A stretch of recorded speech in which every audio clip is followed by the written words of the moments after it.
We continue today in the book of Ezekiel, chapter number 20, where we will pick up at verse number 39. The year is 592 BC. It's summer. It's the late part of July. And Ezekiel has had some leaders of Israel that are already in exile come to him to ask that he check in with God about things for them. They're basically wanting God's guidance and assistance. And God's response is basically, how dare you? How dare you be idolaters in the heart and not repentant in your heart and come and worship me by asking things of me? And God says, I'm going to start sorting you out on that. I will put everyone under the rod, and I will know who are my people, and those that are not truly my people in the heart, they're out of here. They're gone. In fact, that's where we pick up. Ezekiel chapter 20, verse 39. As for you, O house of Israel, thus says he who is God, go, serve every one of your idols, now and hereafter, if you will not listen to me. But my holy name you shall no more profane with your gifts and your idols. So God is saying, I am done with you playing both sides against the middle. You need to choose this day whom you're going to serve. Either your idols or me, not both. Verse number 40. For on my holy mountain, the mountain height of Israel, declares he who is God, there all the house of Israel, all of them shall serve me in the land. Now, we have a little bit of a prophecy here of the time of the return. I think there's a little bit of that. But also, I think we have the ultimate time of return, which will be the second coming of Jesus and the setting up of the millennial period, which then leads into eternity itself, where God alone is ruling and reigning, and there are no other gods and goddesses anywhere to be seen. So on my holy mountain, which is typically a reference to Israel and specifically to Jerusalem, where God's name is associated, on my holy mountain, the mountain height of Israel, declares he who is God, there all the house of Israel, all of them, shall serve me in the land. There I will accept them. There I will require your contributions and the choicest of your gifts with all your sacred offerings. As a pleasing aroma I will accept you when I bring you out of the peoples and gather you out of the countries where you've been scattered, and I will manifest my holiness among you in the sight of the nations. And you shall know that I am he who is, when I bring you into the land of Israel, the country that I swore to give to your fathers. So again, this has got a lot to do with the return out of Assyrian and Babylonian exile. This is all going to revolve around the things that happened under the leadership of Zerubbabel and Joshua the high priest and Ezra the prophet, scribe, and priest, and also Nehemiah. These guys are all going to be involved in bringing people back to the land of Israel and getting things started fresh again so that the Messiah can come. And then, of course, when the Messiah comes the next time around, there will be a trumpet sound called out to gather his people out of the graves and from around the world to meet him by Mount of Olives at Jerusalem to establish the eternal kingdom. So I think there's a mixture of time periods in view here in the passage. Verse 43, there you shall remember your ways and all your deeds with which you've defiled yourselves, and you shall loathe yourselves for all the evils that you have committed. So the phraseology is, when you guys come back out of exile, when the descendants of these guys come back out of exile, they will be ashamed of the history that took them into exile. And well, they should be. Verse 44, and you shall know that I am he who is, when I deal with you for my name's sake, not according to your evil ways, nor according to your corrupt deeds, O house of Israel, declares he who is God.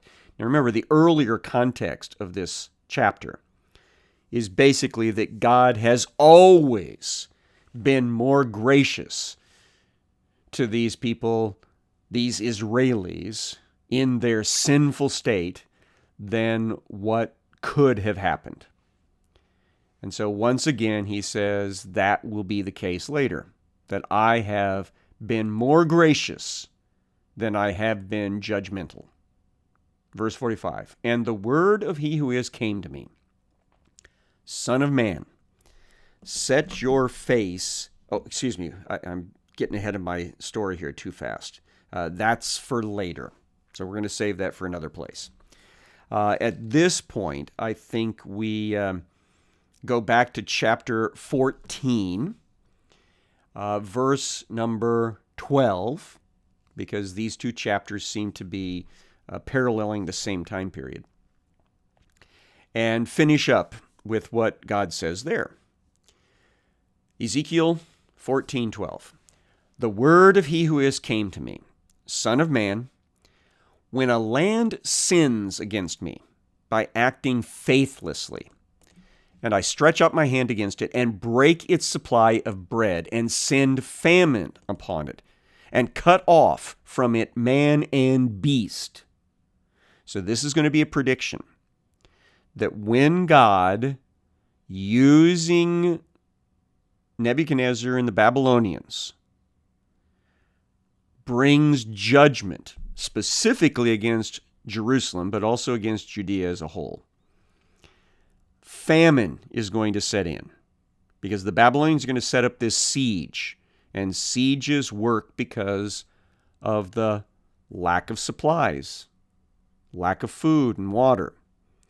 And so God says to Ezekiel, when that happens in just a few more years, verse 14, even if these three men, Noah, Daniel, and Job were in it, they would deliver but their own lives by their righteousness, declares he who is God.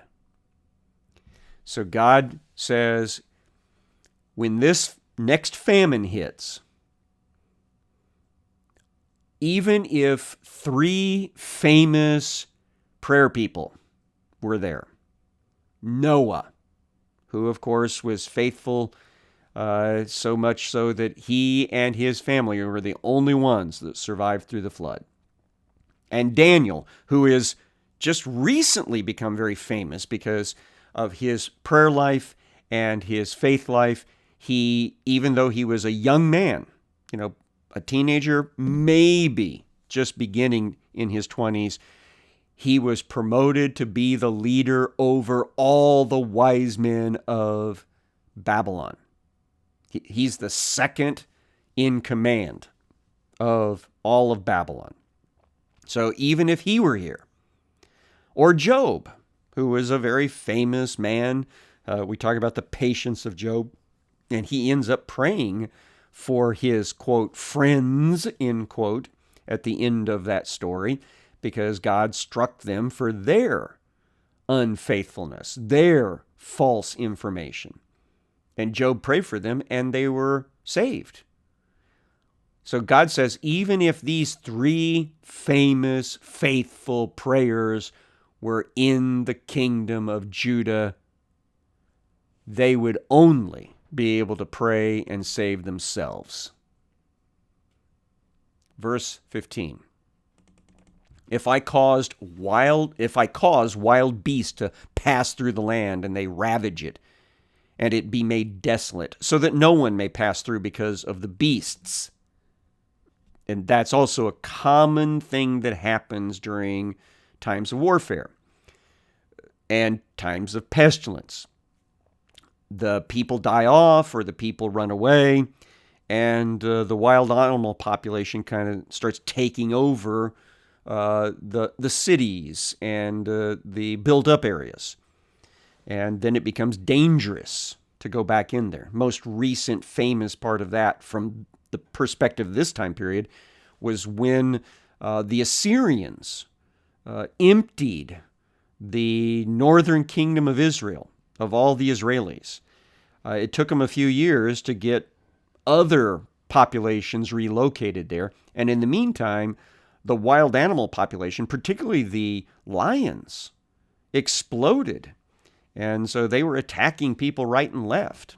So that's what God's talking about here. Once that happens with Judah, even if these 3 men were in it, as I live, declares he who is God, they would deliver neither sons nor daughters. They alone would be delivered, but the land would be desolate. So Noah, Daniel, and good old Job would only be able to save themselves, nobody else. Verse 17, or if I bring a sword upon that land and say, let a sword pass through the land, and I cut off from it man and beast, though these 3 men were in it, as I live, declares he who is God, they would deliver neither sons nor daughters, but they alone would be delivered. So when the sword of war comes, these guys, these famous prayer faithful people, would only save themselves.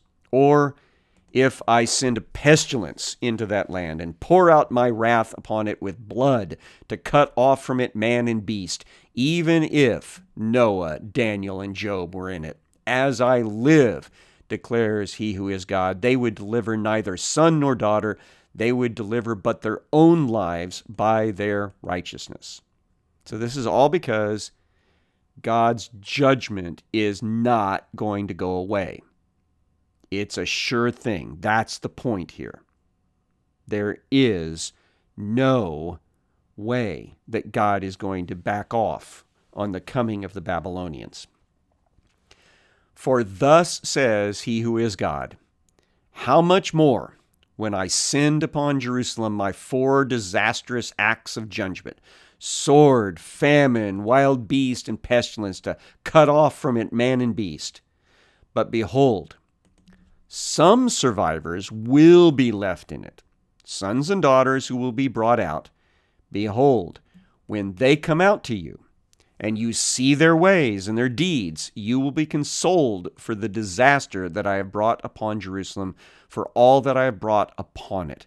They will console you when you see their ways and their deeds, and you shall know that I have not done without cause all that I've done in it, declares he who is God. Keep in mind that the primary receivers of this message, people already living in exile in Babylon. So they will be there after the siege is over with, when the final survivors and exiles come out of Judah and Jerusalem to join them. And they will have stories to tell. And so God says, when those guys show up, then you'll know all this happened because it was fair, because it needed to happen, because the sins were bad. Since we're here, and since it's possible that the next couple of chapters come from this same time period, that is, shortly before the rebellion of Zedekiah happens and the beginning of the siege happens.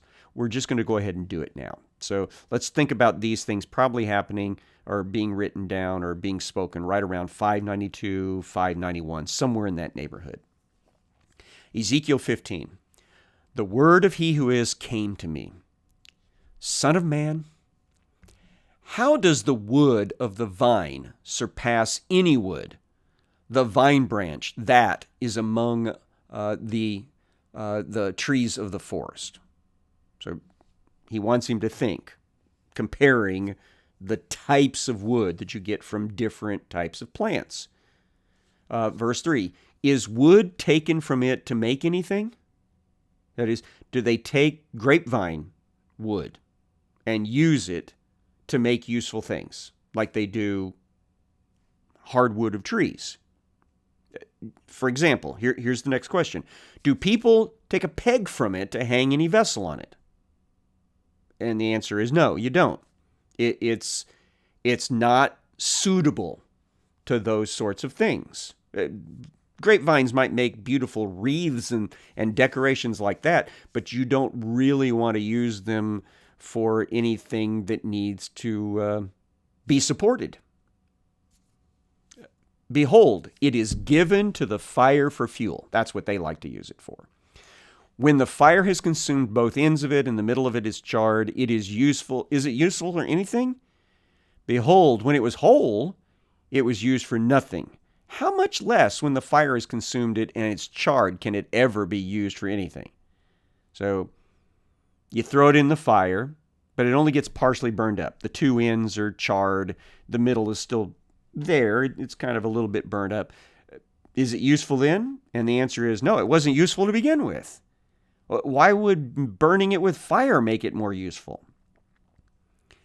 Verse 6, therefore, thus says he who is God, like the wood of the vine among the trees of the forest, which I have given to the fire for fuel, so have I given up the inhabitants of Jerusalem.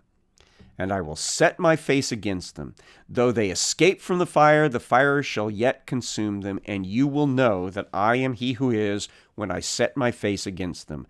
And I will make the land desolate, because they've acted faithlessly, declares he who is God. So I guess the point here is that the people before the judgment of God through the Babylonians starts, these guys, these idolaters, they're sinners, and they're not useful to God. They're not beneficial. They're a problem. And then when God sicks the Babylonians on them and brings the fires of judgment, these guys are not going to repent. Most of them aren't. Most of them are going to be begging God to save them right along with begging their other gods and goddesses of the idols to save them. So they're not going to change their behavior. Some of them right up till they die. And so God's point is they weren't useful to me before the judgment came, and they won't be useful to me once the judgment takes them away. Chapter 16. Again, the word of he who is came to me. Son of man, make known to Jerusalem her abominations. And I guess at this point, I haven't given this warning lately, and sometimes I may have needed to do so. Some of the things in these prophetic books of this time period are pretty graphic because they're supposed to be in your face, shocking, to try to slap these people to reality. And so if you've got younger listeners, this is probably not some of the best material for them. This is a much more PG-13 sort of discussion and study. So you might want to turn off the radio and check the internet later for your own study time. Or chase the kids into the other room and keep on doing your own study here. Fair warning. Now let's go back to it again. Son of man, make known to Jerusalem her abominations, and say, thus says he who is God to Jerusalem, your origin and your birth are of the land of the Canaanites. Your father was an Amorite, and your mother a Hittite. Now, what we have here is a poetic, it is an extended parable to describe the type of lifestyle and mindset Israel has had. Now, their literal father was from Mesopotamia. That would be Abraham and Isaac and Jacob. These guys are from that gene pool up in that direction. But speaking from a spiritual background. They're acting like Canaanites. They're acting like the Amorites and the Hittites that used to live in the land that God brought judgment upon because of their sinfulness. So that's what he says. He says, you guys are like Canaanites to me.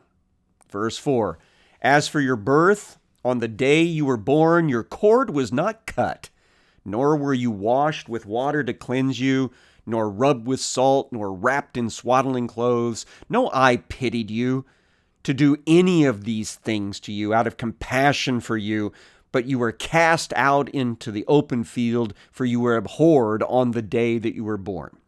So this is God's way of saying, when you first came into existence in Canaan, in the days of Jacob and Joseph and the brothers. The brothers were not very good guys, were they? You guys were like an unwanted kid. When you were born, nobody did anything with your umbilical cord. Now, when a child was born in a situation where they were wanted back at this time, there would be like a doula, a maid that was professionally gifted in taking care of newborns. And she'd be like right there to tie something around the umbilical cord so that the placenta then would then deliver, and then they would snip that umbilical cord at just the right spot.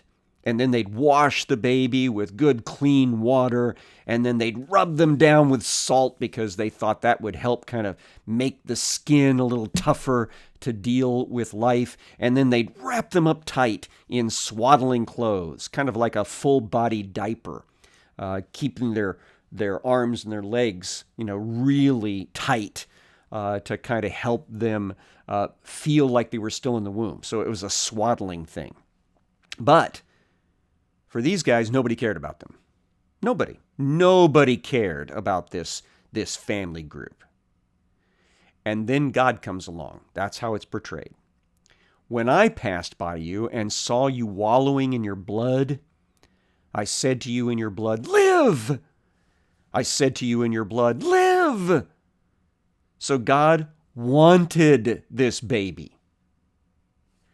I made you flourish like a plant of the field, and you grew up and became tall and arrived at full adornment. So over time, Israel grew up as a nation. They were down in Egypt, and then God brought them out of Egypt, and they were now supposed to be more mature. Here comes some stuff that's a little bit strange to us to hear. Your breasts were formed and your hair had grown, yet you were naked and bare. So God pictures Israel going through adolescence, suddenly growing breasts and having pubic hair and hair under the arms and things like that to show that they were now old enough, they were beginning to be old enough that they could be considered for marriage. And that's what comes up next. When I passed by you again and saw you, that is, saw you as a full-grown nation, behold, you were of the age for love, and I spread the corner of my garment over you and covered your nakedness. I made my vow to you and entered into a covenant with you, declares he who is God, and you became mine. The spreading of the garment, the corner of the garment over a person, wasn't just simply the covering of the nakedness. That's part of the story here. But it was also the ancient Israeli way of extending an offer of marriage to someone.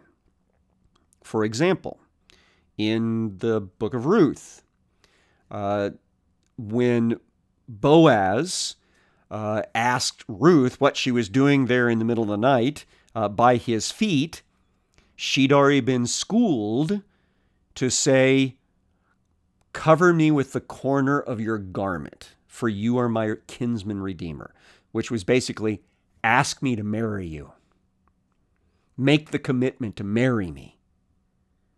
The garment would always have those purple prominences that mark the covenant.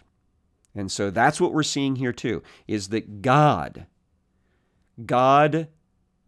married or made the offer of marriage to Israel at this time in her history. That's when he brought her out of Egypt. He was bringing her out to marry her. And this gets a little bit confusing, I understand, because more often than not, we hear Israel being talked about as a guy, and that's perfectly appropriate. But other times, like here, she's seen as a bride. So, continuing, I made my vow to you and entered into a covenant with you, declares he who is God, and you became mine. And then I bathed you with water and washed off your blood from you and anointed you with oil. I clothed you also with embroidered cloth and shod you with fine leather. So I gave you great clothing and great shoes after we got married. And then I put a ring in your nose, because that's where the wedding ring used to go in Israeli culture, and earrings in your ears, and a beautiful crown on your head. And thus you were adorned with gold and silver, and your clothing was of fine linen and silk and embroidered cloth. You ate fine flour and honey and oil. You grew exceedingly beautiful and advanced to royalty. And your renown went forth among all the nations because of your beauty, for it was perfect through the splendor that I'd bestowed on you, declares he who is God. So God says in this extended parable, in this story here, I saved you when you were a baby. I made a betrothal to you in your adulthood, and then I married you and blessed you beyond belief. But then God has to talk about how they responded.